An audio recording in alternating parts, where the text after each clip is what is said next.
Bueno, para los que no me conocen, mi nombre es Trinidad Fares y soy directora del Comité Científico de la CREM. Bueno, le quiero dar la bienvenida al equipo de investigación morfológica funcional y sistémica, que hoy nos van a disertar con su primera parte de lo que es el ciclo de charlas con vocación, que nos van a hablar sobre sistemas complejos, caos y fractales, aplicación de algoritmos matemáticos a imágenes morfológicas. Bueno, contamos con 1 hora y media para la exposición y al final se deja un espacio de 30 minutos por si alguien quiere hacer una pregunta. Así que chicos, cuando quieren ya pueden arrancar.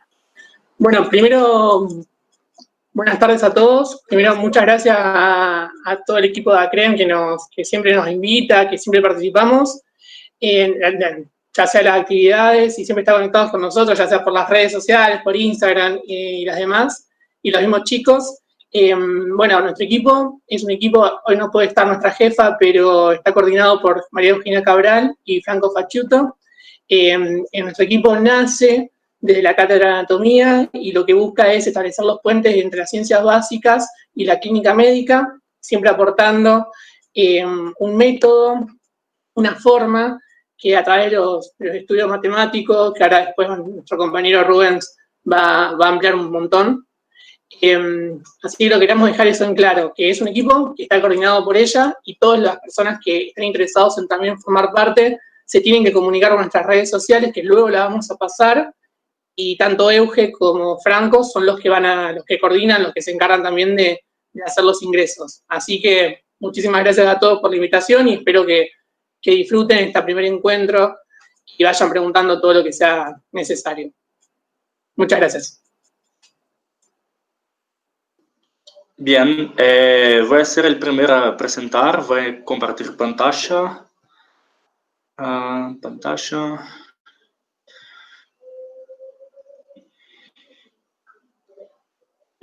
¿Ustedes ven mi pantalla? Sí, ahí se ve. Genial. Bien, me llamo Rubens, soy uno de los integrantes del equipo de investigación morfológico, funcional y sistémica, el IMOFIS, y voy a hacer la introducción del tema para ustedes. Voy a hablar de sistemas, fractales y algoritmos de box counting. Voy a intentar hacer la charla el más didáctico posible. Si ustedes tienen alguna pregunta, pueden frenarme o pueden preguntarme después. Ustedes deciden, ¿cierto? Bien, primeramente voy a empezar hablando de sistemas. ¿Qué es un sistema? Un sistema, como ya hemos estudiado durante la carrera, va a ser un conjunto de elementos que tienen un determinado fin, que tienen un determinado objetivo común, ¿cierto? Es más que la sumatoria de elementos. Por ejemplo, es diferente tener 10 abejas, 20 abejas, 50 abejas y tener un enjambre, porque el enjambre tiene todas las interacciones entre cada una de las abejas y su jerarquía y todas las demás relaciones con el medio, ¿cierto? Bien, pero los sistemas pueden ser clasificados según su permeabilidad al medio que lo rodea. Por ejemplo, un sistema puede ser abierto. ¿Qué significa decir que un sistema es abierto? Que él intercambia materia y energía con el entorno. Por ejemplo, una persona va a intercambiar materia y energía con el exterior, cuando se alimenta, cuando transpira, cuando hace un determinado trabajo externo, está todo el tiempo intercambiando materia y energía. Pero un sistema también puede ser cerrado. Un sistema cerrado solamente intercambia energía con el exterior, con el medio externo, pero no hay intercambio de materia. Por ejemplo, miren acá esta imagen. Esta imagen es de un terrario cerrado. O sea, hay el intercambio de energía, intercambio de temperatura, hay el ingreso de luz que aumenta la energía en el medio interno, ¿cierto? Pero, ¿qué va a pasar? No hay intercambio de materia con el exterior. O sea, hay todo un ecosistema formado ahí dentro que no tiene intercambio de materia con el medio externo. Y un sistema también puede ser aislado, ¿cierto? Es un sistema que no intercambia ni materia ni energía con el exterior. Un ejemplo perfecto sería un termo, que sería un termo perfecto, perdón, que en teoría no intercambiaría ni materia ni calor con otros medios. Un otro ejemplo de eso sería el universo, ¿cierto? Bien, Los sistemas también pueden ser clasificados según la modificación del estado interno.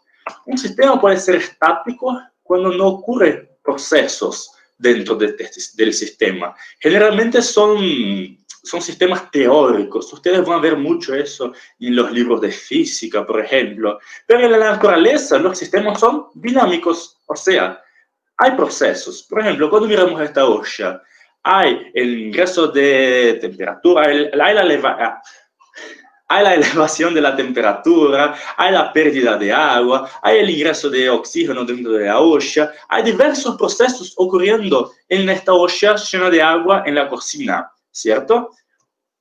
Los sistemas también pueden ser clasificados según su grado de predictibilidad. Por ejemplo, un sistema puede ser probabilístico. No sé si ustedes se acuerdan del movimiento browniano, que es el movimiento aleatorio que hacen las moléculas cuando están dispersas en el medio, ¿cierto? Es un sistema que nosotros no podemos prever, pero un sistema puede ser determinístico, que es un sistema donde si nosotros tenemos todas las variables, ¿cierto? Por ejemplo, si tenemos las alteraciones de temperatura, presión, si tenemos las fuerzas que están ahí en el medio, es un sistema que si nosotros conocemos todas las variables iniciales, podemos determinar las siguientes acciones, las consecuencias futuras. Pero un sistema puede ser clasificado también según la sensibilidad a las condiciones iniciales. Un sistema puede ser lineal, ¿cierto? ¿Qué es un sistema lineal? Un sistema lineal es un sistema que si nosotros cambiamos alguna de las variables, fácilmente se puede predecir el resultado final. Por ejemplo, cuando miramos esta imagen de acá, si cambiamos una de las resistencias de este sistema, fácilmente se puede calcular la resistencia final. Si agregamos una resistencia, si alteramos la diferencia de potencial, se puede calcular el amperaje, ¿cierto? Pero los sistemas también pueden ser no lineales. ¿Qué significa decir que un sistema es no lineal? Significa decir que si tenemos un pequeño cambio en el comienzo, vamos a tener una gran alteración en el final. Un ejemplo clásico de eso, y sería un ejemplo extremo de todo eso, sería el efecto mariposa. Por ejemplo, una mariposa volando en Brasil generaría una alteración del torrente de aire alrededor de ella, que generaría una otra alteración de otro torrente de aire, que generaría varios cambios, hasta que empezara a formar un ciclón, un tornado en Estados Unidos, ¿cierto? Entonces, esto sería un sistema no lineal. Es un sistema cuyo una pequeña alteración en el comienzo ya genera una gran alteración en el final. Bien, y hay los sistemas complejos. ¿Qué sería un sistema complejo? Sería un sistema abierto, dinámico, determinístico y no lineal, ¿cierto? Que ya hablamos antes. Pero además de eso, para un sistema ser clasificado como complejo, tiene que ser compuesto por una gran cantidad de elementos similares. Por ejemplo, cuando evaluamos el sistema nervioso de una persona, ¿cierto? Es un sistema abierto a intercambio de materia, energía. Es un sistema dinámico, o sea, hay diversos procesos en nuestro sistema nervioso.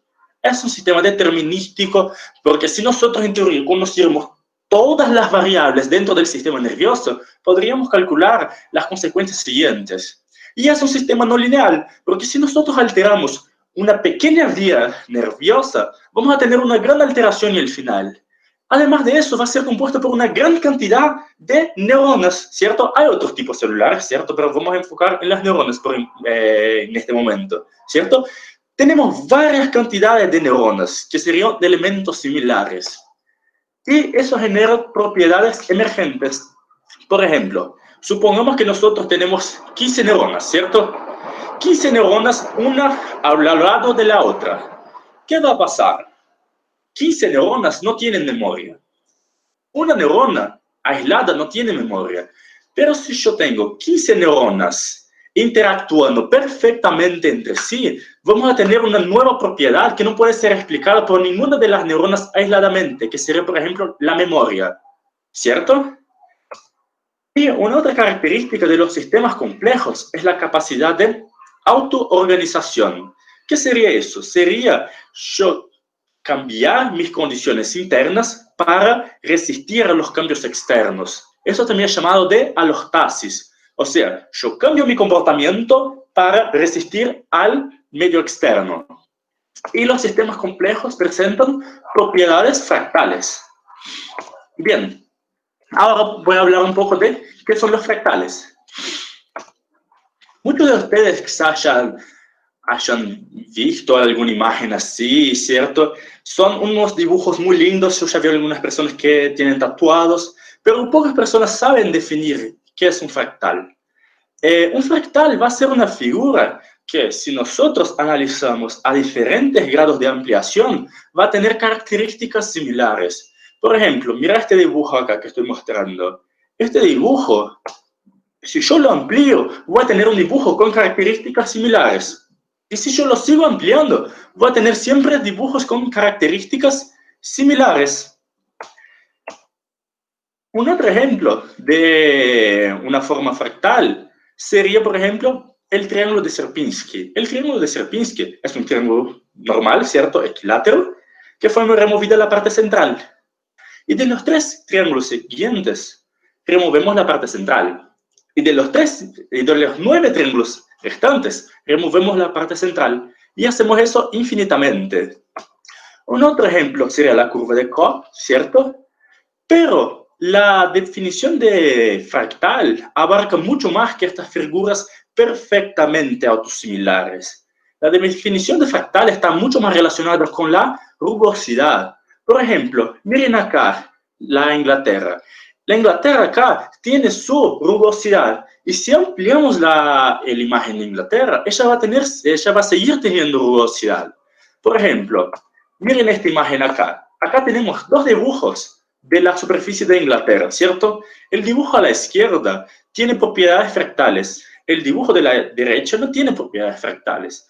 ¿Por qué? Porque el de la izquierda tiene su rugosidad. Y si ampliamos el dibujo, va a seguir teniendo rugosidades. Entonces, ahora sí podemos empezar a hablar de qué es la dimensión fractal. Bien, nosotros estamos acostumbrados con los conceptos de una dimensión, 2 dimensiones, 3 dimensiones, ¿cierto? Eso estudiamos en la secundaria, que una línea tiene una dimensión, un plan tiene 2 dimensiones y un cubo tiene 3 dimensiones. Pero si yo les digo que el triángulo de Sierpinski tiene una dimensión de 1,58, la curva de Koch tiene una dimensión de 1,23 y la superficie de Inglaterra tiene una curva de 1,21, ustedes van a decirme, che, está loco, eso no tiene sentido, porque trabajamos con una dimensión, 2 dimensiones y 3 dimensiones. No hay 1,58 dimensión. Para intentar explicar un poco eso, voy a intentar explicar por qué una línea tiene una dimensión, un plan tiene 2 dimensiones y un cubo tiene 3 dimensiones. Un ratito. Bien, supongamos que nosotros tengamos una línea, ¿cierto? Y la dividimos por 2, o sea, aplicamos una escala de medio, ¿cierto? La ocupación espacial de las líneas siguientes van a ser igual que la escala elevada a 1, ¿cierto? Si nosotros hacemos eso con un cuadrado, vamos a fraccionar en la escala de medio otra vez el cuadrado, pero vamos a tener ahora 4 cuadrados. ¿Por qué digo eso? Porque vamos a necesitar 4 cuadrados para formar el cuadrado original. O sea, la ocupación espacial de cada cuadradito va a ser igual que la escala elevada a un valor, que en el caso del cuadrado es 2. Y el cubo, si nosotros aplicamos una escala de 1 dividido por 2 en el cubo, vamos a tener 8 cubitos, ¿cierto? Yo sé de eso porque vamos a necesitar 8 cubitos para formar el cubo original. O sea, la ocupación espacial de cada cubito va a ser igual que la escala elevada a 3, ¿cierto? Con eso podemos empezar a crear una regla de que la ocupación espacial de una determinada forma va a ser igual que una constante veces la escala elevada a la dimensión, ¿cierto? Entonces, si tenemos la ocupación espacial y la escala, podemos calcular la dimensión. La constante voy a hablar de eso un poco después, ¿cierto? Y con eso podemos aplicar el mismo pensamiento al triángulo de Sierpinski, ¿cierto? Vamos a aplicar acá el triángulo de Sierpinski, aplicar la escala de 1 dividido por 2, ¿cierto?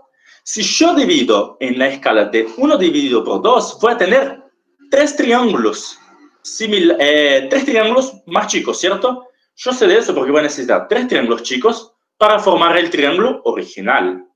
Entonces, la ocupación espacial de un tercio va a ser igual a la escala elevada a la dimensión, que ya habíamos hablado antes, ¿cierto?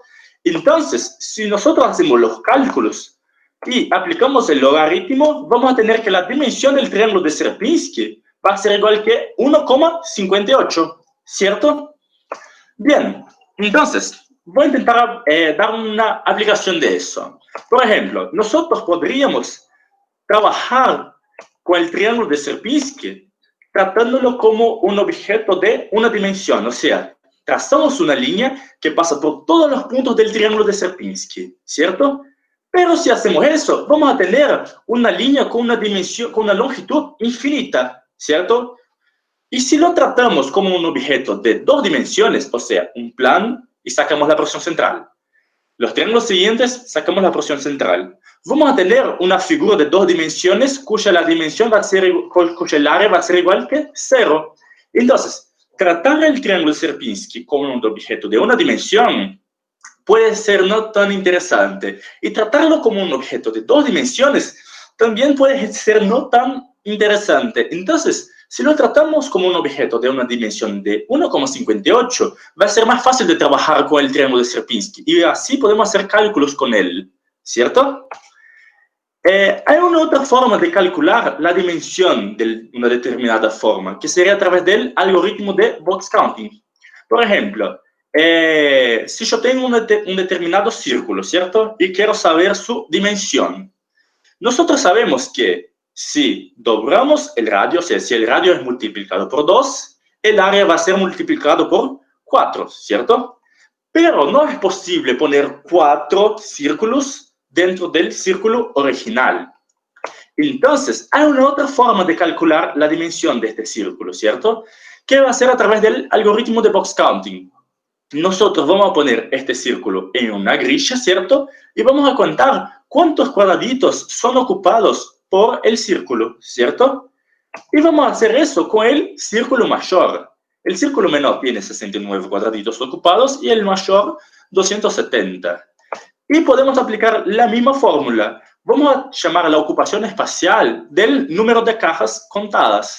Entonces tenemos que el número de cajas contadas, que va a ser 270, ¿cierto? Veces la constante va a ser justamente un valor proporcional a la dimensión original, perdón, al tamaño inicial, ¿cierto? Veces la escala, que sabemos que es 2, veces la dimensión. Con eso vamos a tener que la dimensión va a ser 2, ¿cierto? Cosa que ya sabemos que un círculo tiene 2 dimensiones. Y podemos demostrar eso en un gráfico, mostrando el número de cajas por la escala. Y eso va a parecer mucho con una parábola, con una ecuación del segundo grado, o sea, porque tiene 2 dimensiones, ¿cierto? Vamos a calcular ahora la dimensión del triángulo de Sierpinski utilizando el algoritmo de box counting, ¿cierto? Acá tenemos el triángulo de Sierpinski, pintamos el número de cuadraditos. Y acá, al invés de aumentar el tamaño del triángulo de Sierpinski, reducimos el tamaño de los cuadraditos. Pero el pensamiento va a ser el mismo, ¿cierto? Tenemos el número de cajas, va a ser igual que la cantidad de cajas iniciales veces la escala elevada a la dimensión. Y con eso, otra vez, la dimensión del triángulo de Sierpinski es igual que 1,58, ¿cierto? Y acá, si ponemos eso en un gráfico, vamos a tener una ecuación cuyo el exponente va a ser 1,58, ¿cierto? Bien, y si yo les digo, bien, yo quiero que ustedes calculen la dimensión de la superficie de Inglaterra, vamos a utilizar el mismo principio, ¿cierto? Vamos a ver acá que la superficie de Inglaterra, vamos a pintando, ¿cierto? A diferentes escalas, pintando y contando el número de cajas. Y vamos a aplicar la forma. Número de cajas es igual que una constante veces la escala elevada a la dimensión, ¿cierto? Pero, ¿qué pasa? Podemos aplicar el logaritmo en esta ecuación. Entonces podemos decir que el logaritmo del número de cajas es igual a la dimensión veces el logaritmo de la escala más el logaritmo de la constante. ¿Cuál es la utilidad de eso? ¿Cuál es la aplicación cuál es la utilidad de utilizar el logaritmo en esta cuenta? Miremos acá. Nosotros acá, en este caso, utilizamos la fórmula que estábamos trabajando antes, ¿cierto? Aplicamos esto en un gráfico y salió acá la dimensión, 1,21. Como ya habíamos discutido antes, que la dimensión de la superficie de Inglaterra es aproximadamente 1,21, ¿cierto? Significa que no es solamente una línea perfecta de una dimensión, que ella tiene tamaña rugosidad que empieza a aproximarse de un plan, ¿cierto? Pero si aplicamos el logaritmo en esta cuenta, ¿qué vamos a tener? Vamos a tener una recta, ¿cierto? Cuya la inclinación va a ser igual que la dimensión. Por eso podemos decir que la dimensión de la superficie de Inglaterra es aproximadamente 1,21. Pero ¿cuál es la ventaja de todo eso? Acá podemos calcular el cuán próximo están los puntitos de la recta original, ¿cierto? Y con eso tenemos el R cuadrado. ¿Qué sería el R cuadrado? El R cuadrado va a ser el coeficiente de adaptación, que varía entre 0 y 1, ¿cierto? Cuanto más próximo a 1, significa que a diferentes escalas, el número de cajas pintadas va a ser próximo, va a estar muy pegado a esta línea, cuya la inclinación va a ser 1,21. Entonces, un R cuadrado próximo a 1 significa que los puntos están muy próximos a la recta. Y un R cuadrado próximo a 0 significa que los puntos están muy lejos de esta recta que calculamos. ¿Qué significa decir eso? Que si un R cuadrado está próximo a 1 a diferentes grados de ampliación, el sistema mantiene sus propiedades fractales. Y si eso ocurre a diferentes grados de ampliación, el sistema mantiene sus propiedades fractales. Entonces, con eso podemos saber si el sistema sigue adaptado al medio, ¿cierto? Porque a partir del momento que el sistema empieza a perder sus propiedades fractales, significa que el sistema está empezando a desadaptarse. Entonces, ¿qué son los fractales? Los fractales son una determinada forma cuya la dimensión no es un número entero. Los fractales son formas que superan y fraccionan la dimensión topológica. Y eso es muy útil porque eso está muy relacionado con el concepto de rugosidad y el concepto de adaptación. Por ejemplo, cuando miramos el mar calmo, su dimensión es aproximadamente 2,05. Es aproximadamente un plan, ¿cierto? Pero si yo tengo un mar agitado, ¿qué va a pasar? Su dimensión va a aumentar su interacción con el medio, va a aumentar su ocupación espacial. Y eso puede ser recalculado dentro de la medicina para tener diversas aplicaciones, como mis compañeros van a mostrar. Entonces, básicamente, el concepto de fractal es un concepto que una vez que ustedes están acostumbrados, ustedes van a empezar a ver fractales en todos los lugares. Siempre que ustedes vean rugosidades que a diferentes grados de ampliación siguen rugosas, vos podés saber que este sistema tiene propiedades fractales. Y es básicamente eso. Muchas gracias. ¿Ustedes tienen alguna pregunta? ¿Alguna duda? ¿Quieren que yo deje el PowerPoint abierto para las preguntas? Como vos quieras. Yo Bien, ahora, si alguien... bien, si ustedes tienen alguna pregunta, ustedes pueden hacer ahora sobre Sí. todo este tema que yo hablé. Eso iba a decir que si quieren pueden escribir por el chat y yo las leo o prender el micrófono, digamos. Básicamente. A mí me quedó una duda para preguntarles, que no, a lo mejor no lo entendí bien porque era como mucha información de golpe, digamos, no estaba tan interiorizada en el tema. Ajá. Pero cuando vos decís a mayor dimensión, ¿eso te traería como menor R2, digamos, y eso se acercaría al 0 y el sistema estaría desadaptado? Entonces, voy a explicar eso acá con esta diapositiva, esta de acá. ¿Se ve mi pantalla? Sí, se ve, se ve. Bien, acá, básicamente, ¿qué significa el R cuadrado, cierto? El R cuadrado es el coeficiente de adaptación que varía entre 0 y 1, ¿cierto? Si el R cuadrado está próximo a 0, significa que el sistema está se desadaptando. Y si el R cuadrado está próximo a 1, significa que el sistema está bien adaptado. Pero matemáticamente, ¿qué significa decir eso? El R cuadrado próximo a 0 significa que estos puntos amarillos, ustedes pueden ver los puntos amarillos acá. ¿Se puede ver? Sí, se ven. Bien, el R cuadrado próximo a 1 significa que estos puntos amarillos están muy próximos a la línea que calculamos, ¿cierto? Esto significa que a diferentes grados de ampliación, el sistema mantiene propiedades similares, ¿cierto? O sea, si nosotros miramos desde lejos o desde muy cerca, los puntos están acá, muy próximos a esta línea, ¿cierto? Significa entonces que el sistema está muy adaptado. Significa que a diferentes grados de ampliación, el sistema mantiene propiedades similares, propiedades fractales. Pero si yo tengo un R cuadrado próximo a 0, significa que estos puntos amarillos están muy lejos de esta recta. Entonces significa que a diferentes grados de ampliación, el sistema no tiene propiedades similares. Esto representa una pérdida de las propiedades fractales. Esto representa una desadaptación. En la naturaleza, los sistemas tienden a estar bien adaptados, porque los sistemas bien adaptados, los sistemas cuyo R cuadrado está próximo a 1, son sistemas que se perpetúan a lo largo del tiempo. Y los sistemas cuyo R cuadrado está próximo a 0, son sistemas que tienden a una finitud, que tienden a finalizarse, ¿cierto? ¿Te pude contestar la duda? Sí, mi duda partía por la imagen que vos pusiste del mar. Y digo, bueno, si tiene mayor dimensión, pero no, sí, ahí te entendí. Bien. La dimensión representa la ocupación espacial. Sí.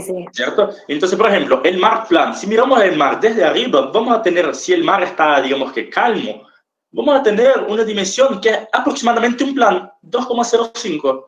Pero si el mar empieza a agitarse, su ocupación espacial va a aumentar, ¿cierto? Entonces, la dimensión fractal y el R cuadrado son dos cosas diferentes. La dimensión fractal significa básicamente la ocupación, ¿cierto? Mientras que el R cuadrado significa el grado de adaptación. Por ejemplo, cuando miramos un mar durante la tempestad va a tener una dimensión de aproximadamente 2,3, ¿cierto? Durante la tempestad, probablemente va a tener un R cuadrado próximo a 1, porque durante la tempestad el mar va a estar ahí agitado y va a seguir agitado, ¿cierto? Pero a partir del momento que se finaliza la tempestad, el mar va a seguir agitado por un tiempo, pero con un R cuadrado próximo a 0, o sea, va a tender a perder esta dimensión fractal. Claro, ahí te entendí. Sí, Carlos, te veo levantando la mano. Buenas tardes. Como para aclarar un poquito para los que no manejan todavía el tema fractales, este coeficiente R cuadrado que nosotros lo asociamos directamente al sistema o a los fractales, desde el punto de vista estadístico se lo puede asociar a lo que se llama bondad de ajuste, que es cuán buena es la aproximación de esa recta que yo dibujé a los puntos que están dispersos. Es lo que se hace a partir de un diagrama de dispersión, se construye una regresión lineal y después esa línea, ¿qué tan buena es ajustando esos valores? O sea, ¿qué tan buena es la aproximación? Y eso es el valor de R cuadrado en estadística. Mientras más grande es ese valor, más se acercan esos puntos dispersos a lo que es la línea recta. Y si los puntos esos están muy dispersos, suponete vos tenés 3 puntos y pasás una línea por el medio, esa aproximación que yo hice no es buena. Entonces el R cuadrado va a dar muy próximo a 0. Con lo cual, vos fíjate que no conservan esto que están contando los chicos de esa autosimilitud, de que yo puedo seguir manteniendo esas propiedades a medida que voy cambiando la línea, o sea que cuando voy avanzando en logaritmos hacia un lado o hacia el otro, sigue siendo una linealidad. En la cuarta parte del sistema se mantiene, en la octava parte se mantiene. Entonces, esa constancia de mantener esa propiedad o esa rugosidad que la llamamos, es lo que se ve a través de ese ajuste que yo hago con una línea recta. Entonces, el R cuadrado, estadísticamente lo que mide eso. ¿Qué tan buena es la aproximación? ¿Cuánto se parece a la línea que yo dibujé? No sé si lo enredé más. Pero cuando cursen metodología lo van a ver bien eso. ¿Ustedes tienen alguna otra pregunta? Eso justo iba a... No, en el chat no escribieron nada, así que calculo que no. Bien, muchas gracias. No, de nada.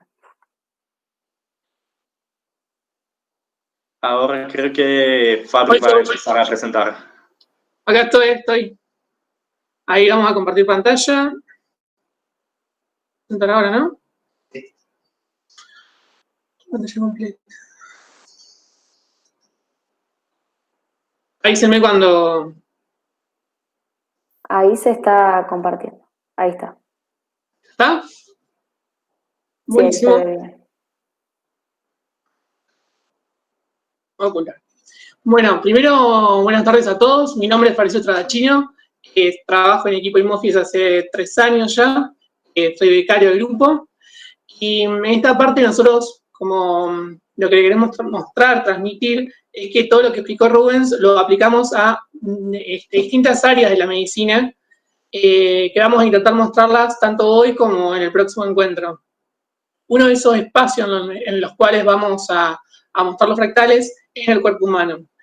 Nuestro cuerpo humano tiene muchos órganos, muchas estructuras que podrían ser consideradas fractales, ya sea los pulmones, ya sea la vía biliar, o justamente los vasos sanguíneos. Los vasos sanguíneos, como es la parte anatómica, como ya nosotros habíamos planteado, que este grupo nace de la anatomía, de la cátedra de Anato, es como que trabajar con los vasos sanguíneos, trabajar con los pulmones, etcétera, es como que una particularidad especial para el equipo. Bueno, puntualmente, nosotros vamos a recordar rápidamente, son 2 sistemas importantes, el sistema arterial y el sistema venoso, que se encargan de llevar la circulación sanguínea en todo nuestro organismo. Y recordamos brevemente que cada una de estas estructuras, tanto las arterias como las venas, tienen una composición particular, donde está formado por capas, epitelio, túnica íntima, túnica media y la túnica adventicia, diferenciándose una de otra con su función. Obviamente, una tiene que responder a un contenido con mayor presión que la otra, y uno tiene que llevar del corazón hacia los órganos, hacia los distintos lugares del cuerpo humano, y la otra tiene que traer la sangre, por lo cual esto es importante destacarlo, porque si bien en este encuentro vamos a estar hablando de las arterias cerebrales, en el próximo encuentro vamos a estar planteando un poco más cómo utilizar los fractales en venas. Entonces también está bueno ya ir como introduciéndolas. Un dato más, recuerden que las venas tienen la particularidad de tener estas válvulas, porque su función es esto de traer sangre desde del miembro inferior, y lo que hacen es, esas válvulas evita que esa sangre vaya para atrás y produzca ese reflujo. Eso es importante, porque cuando veamos en el próximo encuentro la vena safena magna y su insuficiencia, considerar esta parte anatómica y tan básica es muy clave para entender qué está pasando en los fractales y cuál es el uso de los fractales. Bien. Una nómina, una palabra, una definición en la clínica médica, en cualquier servicio de neurocirugía, en cualquier servicio de emergencia, etcétera, es la frase tiempo de cerebro. Tiempo de cerebro quiere decir que a medida de que pase un segundo, un minuto, una hora, pero lo más importante, cada segundo, una parte del cerebro se puede estar muriendo en pacientes que tengan un accidente cerebrovascular. Entender que tiempo de cerebro es muy importante, porque eso hace que algunos servicios, por ejemplo, el Hospital de Emergencias Clemente Álvarez, cuente con una unidad puntual que se llama unidad de stroke, que sea justamente para todos aquellos pacientes que tienen las particularidades, tienen la clínica de un ACV y necesitan ser tratados porque tiempo que se pierde es cerebro que no se recupera. Entonces, es re importante esta frase. Inclusive, hace poco, el 29 de octubre, fue el Día Mundial del ACV, incluso la asociación también había hecho una efeméride del tema. Bien, recordamos que un accidente cerebrovascular sucede cuando el flujo de sangre a una parte del cerebro se detiene, ya sea por una causa puntualmente de carácter obstructivo o esa sangre se va hacia otro territorio, ya sea por una causa hemorrágica. Entonces, tenemos dos cuestiones importantes. Se hablan dos áreas de ASB. Una ASB cerebrovascular isquémico, que ocupa el 80% de los casos frecuentemente, y una ASB cerebrovascular, accidente cerebrovascular, hemorrágico, que es el 20% de los casos. Entender esto se transmite clínicamente con este protocolo FAS, que es el protocolo de la alteración en el labio, la alteración en el brazo, la dificultad en la palabra, y obviamente, como le suma esto, llamar a un servicio de emergencia. Una cosa que voy a destacar acá, que también vuelve a ser importante para hablar de los fractales, recuerden que hay una estructura, una representación gráfica, el famoso conocido homúnculo de Penfield, que está irrigado por una arteria, justamente ese territorio, la arteria cerebral media, que se encarga de esta zona, la zona de la cara, de la zona del brazo y la zona de los labios, de la boca. Entender eso es muy importante para lo que vamos a estar hablando después. Ahora, el tema es el siguiente. ¿Qué pasaría si, más allá de nosotros tuviésemos una tomografía axial computada, que es el elemento gold estándar para determinar si el paciente es una ACV, y bueno, y si tuviésemos una resonancia, mucho mejor, pero bueno, el ataque es un poco más accesible? ¿Qué pasaría si nosotros tendríamos algún parámetro, número, un rango, un valor que nos permita a nosotros decir si el paciente podría llegar a futuro a tener una patología, e inclusive esas alteraciones, esos cambios en la pared, podría predisponer a un paciente a que tenga una ACV u otra patología? Entonces, ¿podríamos ser capaces de predecir si las modificaciones de la pared arterial pueden condicionar una ACV, por ejemplo, en este caso? Bueno, lo que justamente queremos mostrar con InOffice, a través de este trabajo, es cómo podríamos estar usando los fractales para esta funcionalidad. Bueno, esto formó parte de mi beca del año pasado, así que está bueno para difundir y para mostrar que la facultad tiene mucha gente trabajando en muchas áreas y que todas son re importantes. Bueno, repasando un poco la anatomía, recuerden que el cerebro, como ya mis compañeros se han reído un poco la otra vez, que en otra clase que dimos, y yo dije que un cerebro es una estructura impresionante que es capaz de hacerlo todo para mí.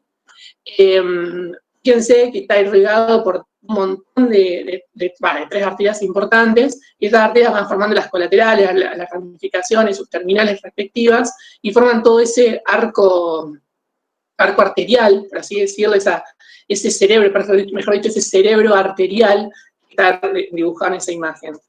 Esas son las arterias que tienen mucha importancia, la cerebral anterior, como pueden ver acá en este dibujo, la arteria cerebral posterior, que se encuentra en toda la zona posterior del cerebro, para la redundancia, y la gran arteria cerebral media, ese monstruo, por así decirlo, que tiene la responsabilidad de irrigar desde una gran parte de la base, una gran parte de un lóbulo en la ínsula que está escondido, y toda su cara lateral de los hemisferios desde el opérculo silviano. Otra acá en estas imágenes podemos representar, lo que quiero mostrar en estas imágenes es qué participación tiene la arteria cerebral media en el cerebro. Fíjense que si nosotros hacemos un corte transversal y lo vemos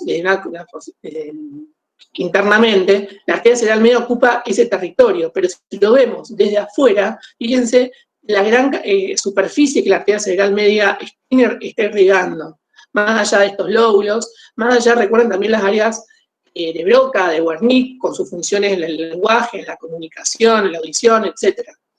Entonces, todos esos reparos anatómicos son fundamentales para entender por qué es la clínica que se produce un accidente cerebrovascular y, obviamente, por qué los fractales pueden participar en esto.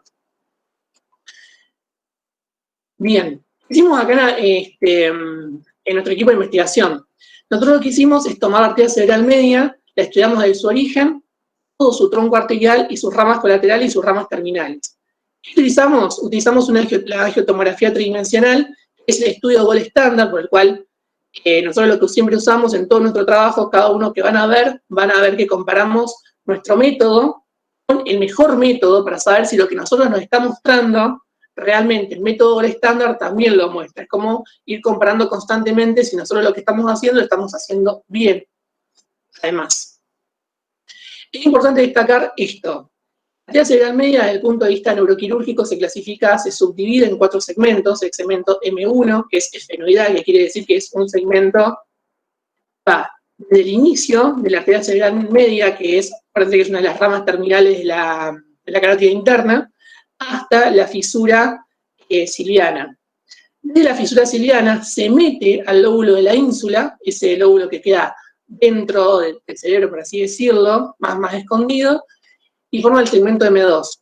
Y luego desde la ínsula se abre al opérculo silviano y se abre hacia la superficie de los hemisferios, el hemisferio cerebral, va formando el segmento M4. Esto también entenderlo es importante porque fue una de las formas con las cuales en nuestro trabajo nos organizamos y clasificamos y organizamos las imágenes a trabajar.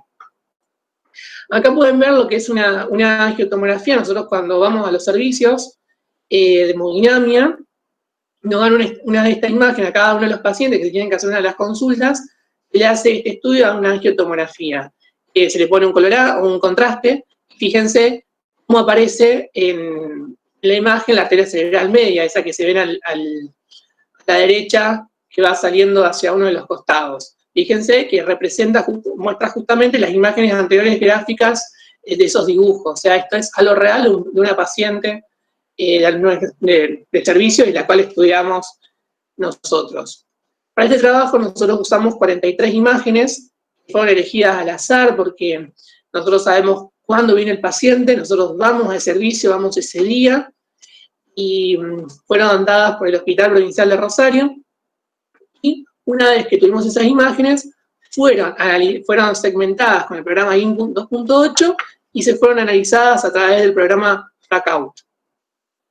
Una vez que se obtuvo eso, nosotros lo que hacemos es, a cada una de las imágenes, las analizamos y vemos qué parte, cómo rellena el espacio. O sea, que estas imágenes las ponemos en este programa FracOut, las vamos analizando, vamos seleccionando, vamos viendo cómo rellena cada una de las cuadrículas que se pueden elegir en el FracOut, y estos resultados, esos números, esa cantidad de celdas, como decimos nosotros, se le aplican los algoritmos. En este caso se le aplicó el algoritmo Bosc-Counting y se obtuvo como resultado un gráfico de dispersión como el que ustedes pueden observar. ¿Sí? Vean que acá la I, lo que ustedes ven, es la dimensión fractal y el R2 es el 0,96. Es lo que estábamos hablando, anteriormente habló mi compañero Rubens, de lo que es la dimensión fractal y el coeficiente de correlación predictivo, como lo quieran llamar. Es correlación o de determinación predictiva. Depende del trabajo que estemos hablando. Los resultados que obtuvimos fueron los siguientes. Fíjense que en este momento hablamos solamente del segmento M1 y el segmento M2. En el segmento M1, acá, fíjense que en naranja en cada uno de los gráficos está representada la dimensión fractal de la arteria cerebral media derecha. Y en el color celeste, verdecito, la arteria cerebral media.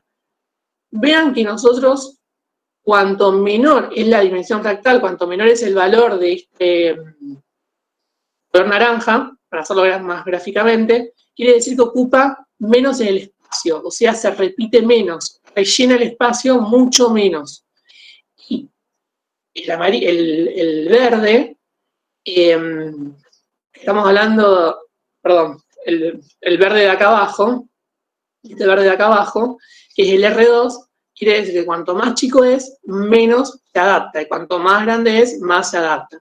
Pero vamos a ver principalmente el del segmento M2, que es donde nosotros más encontramos estas alteraciones que queremos mostrarles. Fíjense que el segmento M2 tiene una dimensión fractal de 0,35 para la arteria cerebral media derecha y 0,36 en la arteria cerebral media izquierda. Particularmente esta arteria cerebral media izquierda, que tiene 0,36, observemos cómo es su R2 de 0,45. Un R2 comúnmente se dice que debajo de 0,8 ya el sistema pierde propiedades fractales, o sea que es un sistema menos rugoso, es un sistema que se adapta menos al al entorno, entonces nos está mostrando de que ahí hay algo está pasando, hay una alteración, y de persistir esos valores en un futuro, eso va a traer una complicación. Entonces, como conclusión, como idea, podemos mostrar que la arteria cerebral media, en cada uno de los segmentos, se adapta de diferentes maneras, como vimos en el segmento M1, pero principalmente en el segmento M2, los segmentos izquierdos, vimos que ahí hay más alteraciones del comportamiento. Entonces, lo que quiere decir es que de seguir así y de estudiar esto, nosotros lo que podamos llegar a la conclusión o podamos ver es cómo el comportamiento de la circulación arterial cerebral tiene distintos cambios estructurales que a simple vista no se identifican, porque son pacientes que a veces pueden parecer normal, su TAC puede parecer normal, pero si nosotros le hacemos un estudio en donde vemos la mínima unidad, podemos saber que esas pequeñas alteraciones pueden a futuro producir grandes cambios y eso responder a una clínica, que una ACV o la alteración que estemos estudiando o la patología que estemos estudiando, en este caso, de los vasos arteriales. O sea, esto habla de lo que Rubens, por así decirlo, dando un ejemplo, esto del efecto mariposa, ¿no? Cómo a lo pequeño que se modifica puede desembocar en algo tan enorme. Entonces, entender y poder sumarle un valor, un elemento, algo que represente y que dé predictibilidad es fundamental, porque un paciente con un ataque normal y con un estudio fractal que nos esté mostrando que el paciente tiene la predictibilidad y que se puede desadaptar a futuro, es buenísimo, porque le está diciendo a ese paciente que es normal ahora, pero que si sigue con las prácticas, que si sigue teniendo que se sigue estudiando de esta forma, puede desestabilizarse. Entonces, esa es la finalidad de los fractales en este trabajo.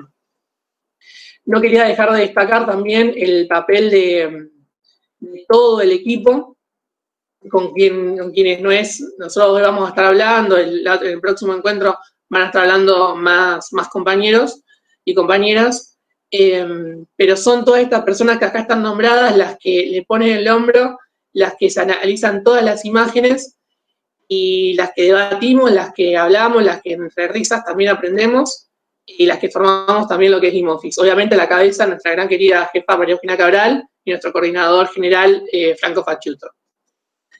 Y también lo vamos a destacar en esta presentación y en la que le sigue, que nos pueden seguir en todas nuestras redes sociales, donde nos vamos subiendo nuestro trabajo, nuestros encuentros, nuestras reuniones, y bueno, estos eventos que también nos ayudan a difundir lo que es la ciencia, lo que hace la facultad, y que todos desde algún punto podemos trabajar y podemos aprender, ¿no?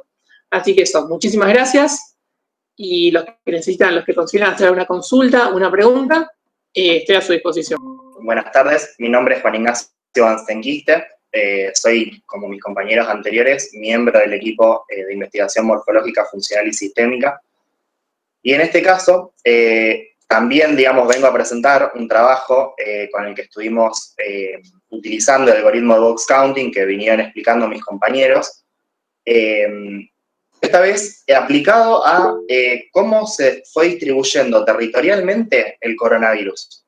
Bien, como sabemos, el coronavirus está causado, digamos, por el virus SARS-CoV-2 y fue, digamos, el que generó toda esta pandemia, por lo cual ahora estamos presentando de manera virtual. No estamos a lo mejor reunidos en un anfiteatro y pudiendo compartir, viéndonos las caras y estar entre medio de una pantalla. Y bueno, o sea, la idea era poder estudiar en toda esta virtualidad cómo, digamos, se va distribuyendo, si tiene alguna relación o sea, si tiene alguna relación fractal, ya que, como sabemos, el coronavirus es un sistema biológico y por lo tanto es pasible de ser estudiado por algoritmos fractales que determinen estas propiedades. Entonces, ¿qué hicimos, digamos? Creamos mapas, ¿bien? Los mapas fueron creados por una aplicación que se llama Flourish Studio, que, o sea, la están usando muchos medios de Argentina la usó mucho tiempo el Ministerio de Salud de Argentina, la usó mucho tiempo la Universidad de Johns Hopkins, y por lo tanto es bastante fiable para la creación de este tipo de mapas. Lo primero que hicimos fue tratar de geolocalizar los casos. Estos casos, digamos, fueron localizados por Google Maps, y los datos fueron sacados por los boletines epidemiológicos de Nación y de Santa Fe. A su vez, o sea, fueron localizados por ciudad en Santa Fe y por provincia en la República Argentina. Como ven, ahora, digamos, lo que hicimos también es crear un punto de referencia. Ustedes, acá no sé si ven mi cursor, en este caso, en el mapa de Argentina, hay puntos por provincia, ¿bien? Este punto corresponde a la provincia de Buenos Aires, este punto corresponde a la Ciudad Autónoma de Buenos Aires, a Chaco y demás. Y hay un punto de referencia que lo que nos va a servir es para poder mantener esta proporcionalidad dentro de todos los mapas, ¿bien? Para que podamos analizarlos y para poder estudiarlos y hacer los análisis estadísticos que correspondan. A su vez, o sea, aparte de poder, de geolocalizar los mapas, también hicimos un punto representativo de cada caso. Es decir, no es que cada punto tiene su tamaño al azar, sino que, como veíamos, este punto de referencia lo que va a hacer es mantener la proporcionalidad, como les explicaba antes, y por lo tanto, cada punto va a ser representativo a la cantidad de casos por semana, en este caso, en el caso de este mapa, que corresponde a la semana epidemiológica 20. Y como ven acá, o sea, esta es la semana epidemiológica 20, y acá estamos viendo la semana epidemiológica 37, vemos que en Buenos Aires ya hay mucha más cantidad de puntos. Fíjense, de tener 1.228 casos a tener 38.923. Lo que nos sirvió este punto de referencia es para poder multiplicar la cantidad de puntos y poder que todos los mapas sean analizados de la misma manera. Entonces, así, digamos, fuimos realizando todos los mapas que analizamos. ¿Cómo los analizamos? Como explicaba Rubens antes y como explicaba Fabricio, nosotros lo que usamos es un software que se llama Frackout, que nos va a generar grillas, ¿bien? Imagínense que en este mapa de Santa Fe tenemos muchísimas grillas, ¿bien? Vemos acá que, analizando solo esta partecita del mapa, vemos que con un solo cuadrado podemos incluir todos los puntos que representan estas ciudades. Ahora, cada vez que vamos achicando el tamaño de la grilla, el tamaño de los cuadrados, vemos que se va perfeccionando, es decir, anteriormente teníamos este punto acá ocupado, luego no, bien. Es decir, vamos perfeccionando cada vez más, como decía Rubens, es decir, que el sistema va ocupando cada vez más espacio. Como van viendo, se va haciendo cada vez más chiquitito, cada vez el espacio va a ser más redondito, que es lo que corresponde al punto. Bueno, así hicimos con 477 mapas de Argentina, 159 mapas de la provincia de Santa Fe y 87 de la ciudad de Rosario. O sea, hicimos 923 análisis desde que empezó la pandemia. O sea, fue muchísimo trabajo. La verdad que logramos buenos resultados. Como vemos acá, vemos en Santa Fe, en Argentina, perdón, la dimensión fractal se mantuvo alta. Pongo todos los resultados así les explico bien. Como vemos acá, a lo largo de las semanas epidemiológicas, vemos que la dimensión fractal representada en azul fue en aumento, y el R2, digamos, que es el coeficiente de determinación, que es cuánto se adaptaba este sistema al entorno, o sea, cuánto podía adaptarse a los estresores. Como estresores nos estamos refiriendo a las condiciones sanitarias, al clima, al uso no de tapabocas, a los criterios de consideración, digamos, de casos positivos. Y vemos que siempre se fue adaptando la distribución territorial a lo largo de todas las semanas epidemiológicas. Lo que no pasó lo mismo en Santa Fe, digamos. ¿Por qué? Porque fue variando, es decir, tanto la dimensión fractal, es decir, el virus fue ocupando diferente espacio durante el transcurso de las semanas, y vemos acá que la adaptación también fue variando. Es para analizar, digamos, qué correspondió a cada semana, cómo fue, digamos, variando tanto la determinación, digamos, de estas propiedades y, digamos, una posible finitud con la mejor estrategia epidemiológica que a nosotros nos pueda marcar un descenso del R2. Bien, como decía Rubens antes, no sé si ya se acuerdan, pasó hace un tiempito, pero mientras más se vaya acercando a cero el R2, que es el que nos está diciendo si se puede adaptar o no a las condiciones del medio ambiente, mientras más se acerque a cero, más fácil va a ir desapareciendo el sistema. Como vemos acá, no está desapareciendo, ni en Argentina, ni en la provincia de Santa Fe. Ambos son cercanos a 1. Bien, hay muchas más variaciones en Santa Fe, en Argentina, siendo, digamos, que es un territorio más pequeño, por lo tanto, podemos esperar que en la provincia de Santa Fe la pandemia pueda terminar antes que en la República Argentina, pero a su vez, digamos, la finitud hasta ahora no es cercana. Y bueno, este trabajo enorme, como veían acá, o sea, esos 923 análisis realizados, fueron llevados a cabo por todo este equipazo. La verdad, estuvieron trabajando durante toda la pandemia, y un agradecimiento enorme a María Eugenia Cabral, nuestra jefa, y al coordinador general Franco Facciuto, que siempre nos dan un montón de oportunidades para poder participar. Y nada, muchísimas gracias por el tiempo que nos dieron para poder compartir un poquito más de ciencia. Y bueno, como decía Fabri, recordar, digamos, nuestras redes sociales, que nos pueden escribir. Y bueno, recordando un poquito también, como decía Fabri al principio, Franco y Euge, digamos, son los que se encargan de los ingresos. Por si a alguno le interesa el tema o quiere aprender más sobre fractales, puede escribirnos a las redes y ellos son, digamos, quienes evalúan, digamos, los ingresos. Muchísimas gracias. ¿Alguna pregunta?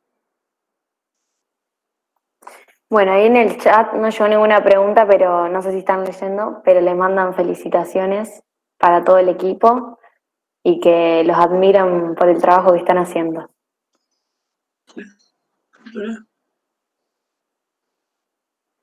Bueno, no sé si alguien tiene alguna pregunta, a lo mejor para alguno, o Rubens o Fabri o Juan, y digamos, si se quedaron con alguna pregunta que no pudieron hacer antes, la pueden hacer ahora también. Hola chicos, primero están realizando. Y mi pregunta era si ustedes creen que en cuanto al COVID, de la manera que nos estamos comportando como sociedad, esa curva va a aumentar mucho en esta época del año por el clima, porque un cuidado, porque estoy viendo. En sí, digamos, no podemos hacer una correlación con respecto al clima, digamos, propia. Sabemos, digamos, que es considerado un virus respiratorio, últimamente fue considerado un virus sistémico. En sí, digamos, es un virus respiratorio, por lo tanto, hay una relación entre mayor cantidad de casos, justamente, digamos, por el clima, por condiciones fisiológicas del clima, y también la gente dentro de sus casas y demás. Y, o sea, la correlación con el clima de Argentina no puede hacerse así como promediándose, porque justamente tenemos un clima muy variado, o sea, no es el mismo clima que podemos tener en Salta en pleno enero que el clima que a lo mejor tenemos en Ushuaia. O sea, Sí, también le sumamos que nosotros otro trabajo que hemos presentado, igual seguimos trabajando esto, sí, o sea, esto hasta la semana 36 lo que vos pusiste, ¿no? sí. Bueno, nosotros seguimos haciendo el análisis hasta las semanas actuales y ya te da por encima de 0,5. Y 0,5 en un estudio epidemiológico, como lo es, que tiende a alguna tener relación epidemiológica, los fractales no es epidemiología, pero bueno, en cuanto a la extensión, un valor de 0,5 ya te está hablando de que hay una alta adaptación del sistema al medio. Entonces, quiere decir que habría que seguir estudiando, sí, pero ya que haya un 0,5, te está hablando de que todos estos estresores que están dando vuelta, y entre ellos seguramente está en nuestros comportamientos, la cuarentena, el aislamiento o el nombre que le pongamos, sigue mostrando la adaptación. Así que seguramente tenga alguna relación lo que vos estás planteando con que todavía persista mayor a 0,5. No sé si responde. Sí, yo me refería porque nuestros comportamientos. Sí, gracias. Yo me refería a que nuestros comportamientos no están en resultado. Entonces, si eso iba a influir, si iba a haber mayor número de casos a eso. Claro, sí. El hecho de que haya. El clima jugaba a favor. Sí. Igual, o sea, no. Acordémonos de que justamente en este trabajo de mapas, tal vez, tiene que ver más con la distribución de la cantidad de casos y no tanto con la cantidad en sí, sino que a lo mejor 10.000 casos en Buenos Aires no van a tener la misma dimensión fractal que 10.000 casos dispersos en todo el país, siendo que el disperso en todo el país va a ser mayor porque ocupa más lugar en el espacio. Hay que ver eso también. O sea, no es justamente solamente la cantidad en sí. Puede que haya más casos, más cantidad, no sabemos. Justamente, o sea, la correlación con el clima no la pudimos hacer por esta falta, digamos, primero de datos de todas las provincias, porque se podría hacer por región, es decir, sacando un promedio por provincia. Tenemos pocos partes diarios de provincias, tenemos Santa Fe, Córdoba, Mendoza y Tucumán. El resto de los partes o sea, no están publicados en los ministerios de salud, y por lo tanto nos guiamos con los valores de los partes diarios de nación. Y también, digamos, guiándonos solamente con eso, nos faltaría la parte específica de cada ciudad, de cada lugar, de cada provincia, como así está informado, por ejemplo, en Santa Fe. Si ustedes abren un parte de Santa Fe, va diciendo, por ejemplo, Rosario tanta cantidad, Villa Gobernador Galvez tanta cantidad, Soldini tanta cantidad, y así.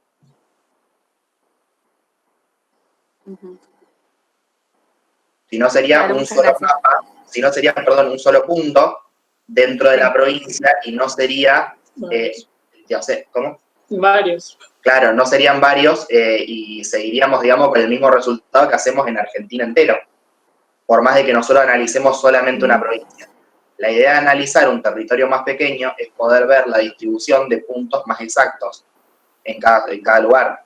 Como hicimos, por ejemplo, con Rosario al principio de la pandemia, pudimos determinar caso por caso y veíamos que la dimensión fractal era muchísimo mayor que solamente, digamos, haciendo puntos representativos. No sé si responde a tu pregunta. Muchas gracias, muy claro, chicos. Sí. A vos. Gracias. Muchas gracias.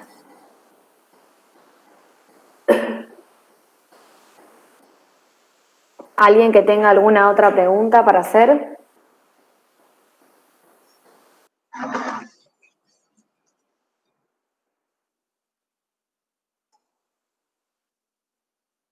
Bueno, ahí en el chat le siguen mandando felicitaciones. Bueno, ahora sí, no les queda ningún power. No. Así que bueno. No, lo que sumamos que en el próximo encuentro, para que vuelvan a participar, obvio, vamos a estar hablando de las polisomnografías, que son otro trabajo. En realidad es vamos a usar otro algoritmo, que lo vamos a explicar también. Vamos a hablar sobre polisomnografías, sobre electrocardiogramas, sobre curvas de ondas de presión de pulso. Vamos a hablar de vena safena magna y la insuficiencia. Y vamos a hablar de coronavirus, de COVID-19, pero Juan y hoy habló de distribución. Vamos a hablar de cómo rellena el tiempo, cómo es la frecuencia y cómo se adapta todos los días en un tiempo. Hoy Juan dijo en espacio. Entonces, todos esos temas serían para el próximo encuentro con otro algoritmo. Bueno, genial. Entonces, ahora sí le doy las gracias por colaborar y la predisposición que tienen con ACREM. Y bueno, nos vemos la próxima clase, que es el miércoles 2 de diciembre a las 4 de la tarde.